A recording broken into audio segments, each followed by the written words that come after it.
think they're going to show much better than even those numbers. But what you're going to see is you're going to see activity, that empty, dead sites, factories that are falling down.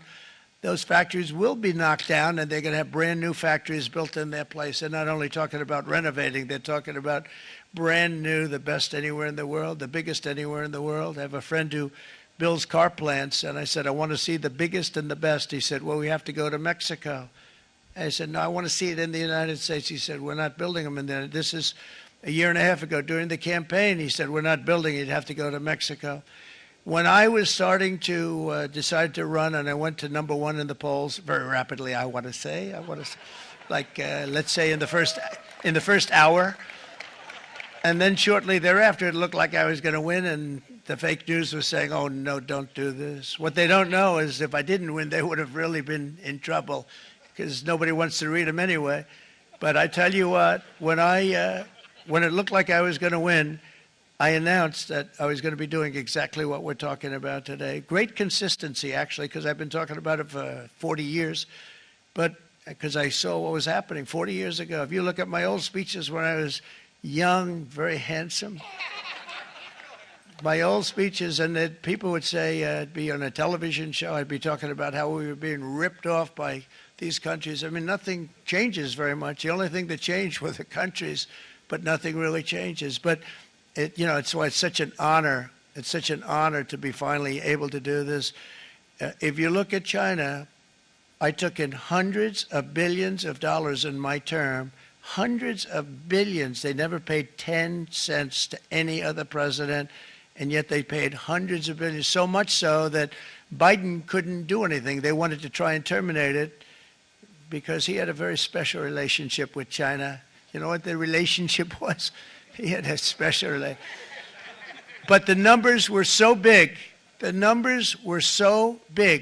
that they couldn't do it. So they did ease it up. They did things that they shouldn't have done. They made it a lot more comfortable for them, but they couldn't do it because the numbers were hundreds of billions of dollars, and I did that. And we were on our way to doing something like incredible. And then we had a very bad election happen, a lot of bad things happened. So when I said we got to do it again, I said we have to make it too big to rig. And we made it too big to rig, and we won in records, and it was a monumental win. And it was such an honor to see so many of you, like Brian and your friends, here with us to celebrate, and to more importantly celebrate what we're doing, because that wouldn't be a full celebration if we didn't do this, because this will be an entirely different country in a short period of time.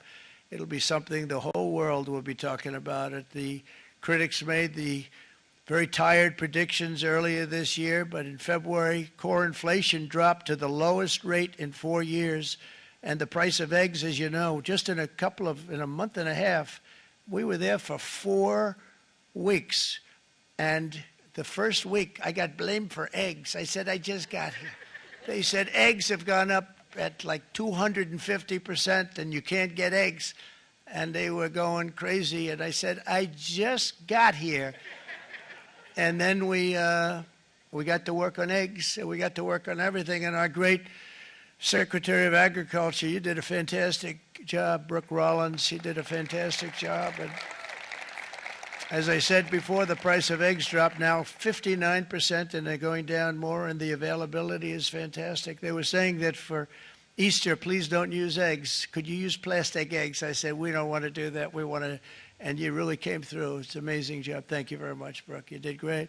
But likewise, an old-fashioned term that we use, groceries. I used it in the campaign. It's such an old-fashioned term, but a beautiful term, groceries. It sort of says a bag with different things in it.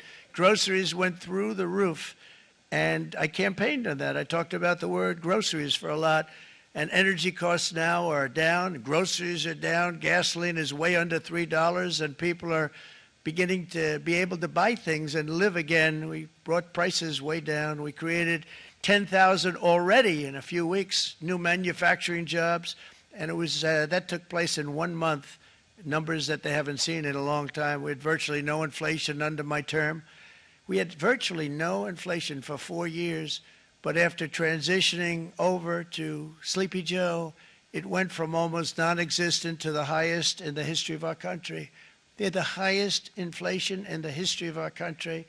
brought up by energy and bad spending and bad policy, and a lot of bad things happened. How about allowing millions and millions and millions of people to pour into our country with open borders, where it's so sad to see even now. And I see our great secretary you have done. Stand up, please, Christy. Stand up. Christy Noem and Tom Homan. These people are doing a great job, but gotten them out in records. We have problems with judges that don't want them to go out. They want Tren de Aragua, and they want MS-13, the most vicious gangs ever. Nobody's ever seen anything like it. Absolute killer gangs. They kill people. They don't even think about it. And we put them out, and we have judges now, radical left judges that they don't want them to go out. They want them to even be brought back. Let's bring them back. You've done a fantastic job, and please thank everybody. Homeland Security, thank everybody. Appreciate it.